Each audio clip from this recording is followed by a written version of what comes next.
Hello అండి. Welcome back to our YouTube channel. మరో కొత్త స్టోరీతో మీ ముందుకు వచ్చాను. ఇక స్టోరీ నేమ్ వచ్చేసి మూడు ముళ్ళ సాహసం స్టోరీ 1 అన్నమాట. ఖచ్చితంగా ఈ స్టోరీ మీకు నచ్చుతుంది. అందమైన జీవితం, రతనాల లాంటి పిల్లలు, ఆర్మీ భర్త, ఇక వాళ్ళ కోసం జీవించే అరుంధతి. ఇక 5 బోనాలు ఎత్తుకుని అరుంధతి మెట్లపై నుంచి ఉంటుంది. తన భర్త ఆర్మీ కొడైకెనాల్లో ఉంటారు.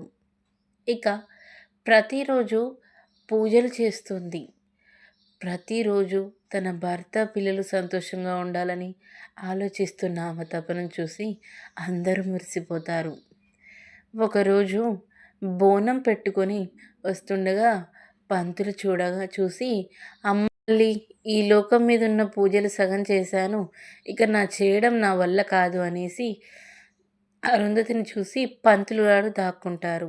ఇక అరుంధతి పంతులు గారిని వెతుక్కుంటూ వెళ్తుంది. పంతులు గారు, పంతులు గారు అనుకుంటూ. అతను ఒక వాల్చాటున దాక్కొని ఉంటాడు. అమ్మ తల్లి ఇప్పుడు చూసిందంటే కథం మన పని అనేసి దాక్కుంటారు.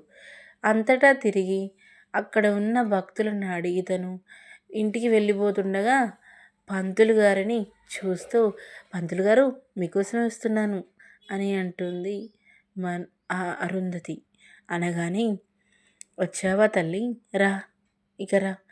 ఇక లోకం మీద పూజలన్నీ చేశానమ్మా, ఇంకా పూజలు ఏమీ లేవు పంతులు గారు అనగానే అప్పుడు అరుంధతి ఇలా అంటుంది, అన్నీ చేశారు కానీ ఇంకేమైనా మిస్ అయ్యా పంతులు గారు అని అనగానే పంతులు గారు తల కొట్టుకొని, ఇంకా ఏమీ లేవమ్మా అనుకుంటూ నీల నిషత్తుతో చేసే పూజ ఉంటుంది, అదొక్క పూజ చేస్తే ఇంకా మీకు ఎలాంటి ఇబ్బంది ఉండదు అని పంతులు గారు చెప్పగానే, అది ఎక్కడ దొరుకుతుంది పంతులు గారు అంటే, వాళ్ళు ఉండేది కొడైకెనాల్లో. ఈ దట్టమైన అడవుల మధ్యలో మనుషులు తిరగని ప్లేస్లో ఆ చెట్టు ఉంటుంది అని చెప్పగానే తను జీప్ వేసుకొని మొత్తం తిరుగుతూ ఉంటుంది. ఇక అనుకోకుండా ఒకదానికి డాష్ ఇచ్చేసి జీపు డాష్ ఇవ్వడం వలన యాక్సిడెంట్ అవుతుంది. అక్కడనే తన చెట్టు ఉంటుంది. ఇప్పుడు ఆ పంతులు గారు చెప్పిన చెట్టు ఉంటుంది, తనకు దెబ్బలు తాకితే రక్తం కారుతుంది. ఆ చెట్టును అందుకోవడానికి ట్రై చేస్తూ ఉంటుంది. అలా తను కలగంటుంది. ఇక కలలోంచి మేలుకొని, ఏవండి అని కాల్ చేస్తుంది. చెప్పు అని తన భర్త అమరేంద్ర అంటాడు. నాకు ఈరోజు కల వచ్చిందండి. ఇక పని పాట లేదా నీకు? కలలు కనడమేనా? కలలు కన్నవి జరగవు, ఏం భయపడకు అని చెబుతూ ఉంటాడు. అంటూ ఉండి, పిల్లలు లేచారా అని అడుగుతారు. భర్త ఆర్మీ కదా, చాలా స్ట్రిక్ట్గా ఉంటాడు. పిల్లలు కాస్త లేజీ. ఇంకా వాళ్ళ అమ్మ పిల్లల్ని కాపాడడానికి సదాలా ప్రయత్నిస్తూ ఉంటుంది. ఏంటి పిల్లలు లేచారంటే సైలెంట్గా ఉంటావు అని అనడంతో, లేచారండి, లేచి జాగింగ్కి వెళ్ళారు వాళ్ళిద్దరూ అని చెప్పడంతో, అవునా అయితే అంజలికి ఫోన్ ఇవ్వు అని అంటాడు. అయ్యో దేవుడా, చచ్చాన్రా నాయన అని అనుకుంటూ అక్కడ ఫోన్ పెట్టేసి వెళ్తుంది. ఇంకో 5 నిమిషాల్లో వాళ్ళ డాడీ కాల్ చేస్తాడు.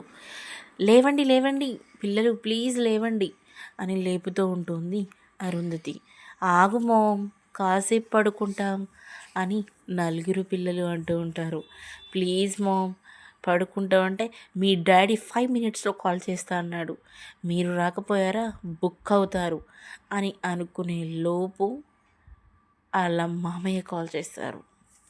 సో వాళ్ళ మామయ్య అత్తయ్య కాల్ చేసి మాట్లాడుతూ ఉండగా, పిల్లలు పడుకున్నారు మామయ్య, కానీ ఆయన కాల్ చేస్తా అన్నారు, నాకు కాస్త భయంగా ఉంది మామయ్య అని అనడంతో, ఇంకా తన భార్యను దెప్పి పొడుస్తూ ఉంటాడు. చూసావా నీ కొడుకు వల్ల నా కోడలికి ఎన్ని కష్టాలు, వాడి క్రమశిక్షణ వలన నా మనవరాళ్ళు మనవాళ్ళు కూడా ఇబ్బంది పడుతున్నారంటే తన అత్త మూతి తిప్పుతూ ఉంటుంది. ఇక అరుంధతి ల్యాప్టాప్ ముందల సాంబ్రాణి పొగ వేస్తూ ఉండడంతో, ఏంటి అరుంధతి ఇల్లంతా పొగ కమ్ముకుంది, అని అంటాడు తన మేజర్ భర్త. అనడంతో ఇల్లంతా సాంబ్రాణి వేశానండి అని అంటుంది. ఇక కెమెరా ఆన్ చేసేటప్పుడే పిల్లల్నిద్దరిని అబ్బాయిలిద్దరిని ప్రిపేర్ చేస్తుంది ఆరు.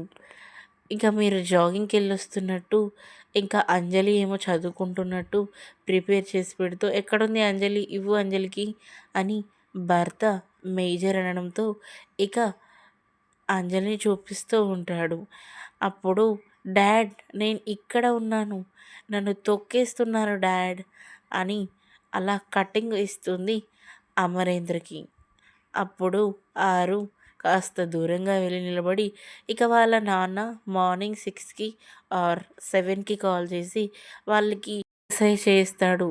ఇక ఫుడ్ కూడా తను లైన్లో ఉండగానే తినాలి. అంత స్ట్రిక్ట్గా ఉండడానికి గల కారణం పిల్లలు ఆరు కాస్త అల్లరి చేపిస్తుంది. ఇంకా పిల్లలు మాత్రం అమర్ కంట్రోల్లో కొంచెం స్ట్రిక్ట్గా ఉండాలి అని తను ఆలోచిస్తాడు. కానీ పిల్లలంటే అమరేంద్ర కూడా చాలా ఇష్టం ఉంటుంది. ఇక స్కూల్కి బయలుదేరుతారు పిల్లలు. ఇద్దరు పిల్లలు అమ్మాయిలు, ఇద్దరు అబ్బాయిలు. ఇక పిల్లలు మేము స్కూల్కి వెళ్ళామమ్మా అంటే ఇక మీరు స్కూల్కి వెళ్ళాలి అని చెప్పి తోలేస్తుంది. మరో పక్క మేజర్ అమరేంద్రకి తనే బాక్స్ తీసుకెళ్తుంది. ఇక కొడైకెనాల్లో కొన్ని చోట్ల మీ అవసరం ఉండడంతో మేజర్ అమరేందర్ కూడా తన సైన్యంతో అక్కడే ఉంటాడు. ఇక బాగి బాక్స్ తీసుకొని వస్తుంటుంది. ఇక అమరేంద్రకి తన డ్రైవర్గా రాథోడ్ ఉంటాడు. రాథోడ్ మీ మేడంకి ఎన్నిసార్లు చెప్పాను బాక్స్ తీసుకురావద్దు, ఇక్కడ చాలా చలిగా ఉంటుంది, చాలా ఇబ్బంది పడుతుంది అని అని అరుంధతిని చూసి మేజర్ అనడంతో ఇక తను అంటుంది మీరు చెప్పింది కరెక్టే, కానీ నా చేతితో తీసుకొస్తే నాకు ఆనందం. నేలోపు అమర్ తన స్వెటర్ని తీసి అరుంధతికి ఇస్తాడు.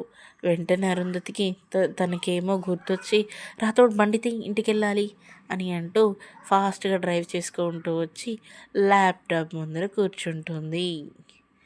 ఇక మరో క్యారెక్టర్ ఎంటర్ అవుతుంది ఇప్పుడే, భాగుమతి అని. ఆర్జే భాగుమతి. హలో హైదరాబాద్, ఎలా ఉన్నారు? నేను మీ ఆర్జే భాగి. తన ఫ్రెండ్ కరుణ కూడా పక్కనే ఉంటుంది. మీలో ఉన్న ఆ బాధను నాకు చెప్పండి అని ఆర్జే భాగి తన మైక్లో రేడియో ద్వారా అందరికీ పరిచయం చేస్తుంది. అప్పుడు వెంటనే కాల్ చేస్తుంది అరుంధతి.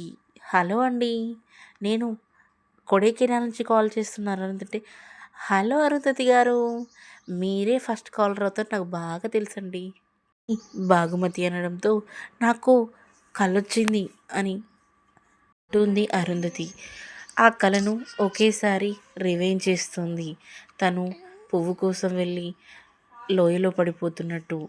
ఇక అలాగైతే మీకు 100 ఏళ్ళు నింతాయి అనేలోపు అరుంధతి నవ్వుతుంది. ఏంటండి 100 ఏళ్ళా అని అరుంధతి నవ్వడంతో అవునండి, మా నాన్న చెప్పారు చావు కలలు వస్తే ఖచ్చితంగా 100 ఇయర్స్ బతుకుతారని అనడంతో ఇక నవ్వుకుంటుంది అరుంధతి. మరోవైపు భాగి తన తండ్రికి వ్యాధి ఉంటుంది. దగ్గుతో చాలా బాధపడుతుంటాడు. భాగి తల్లి చనిపోవడంతో భాగి వాళ్ళ నాన్న మరో పెళ్లి చేసుకుంటారు. పిన్ని మాత్రం చాలా టార్చర్ చూపిస్తుంది. ఇక పిన్ని ఏదో రకంగా భాగి దగ్గర నుంచి డబ్బులు వసూలు చేయాలని ఫిక్స్ అవుతుంది. అందుకని భాగి ఎప్పుడైనా సరే నాన్న కోసం కాంప్రమైజ్ అయి ఉంటుంది. మరోవైపు మరుసటి రోజు మేజర్ అమరేంద్రకి అరుంధతి బాక్స్ తీసుకువస్తుండగా రోడ్ క్రాస్ చేస్తూ ఉండగా ఆ రోడ్ ప్రమాదంలో ఎవరో అరుంధతిని కిడ్నాప్ చేస్తారు. ఇక అది అమర్ శత్రువా కాదా, అసలు ఎవరు కిడ్నాప్ చేశారనేది మనం తదుపరి ఎపిసోడ్లో తెలుసుకుందాం. మీకు ఒకవేళ ఈ స్టోరీ కంటిన్యూ కావాలి అనుకుంటే చిన్న సబ్స్క్రైబ్ ఇచ్చి లైక్ చేసి కామెంట్ చేయండి. Thank you for watching.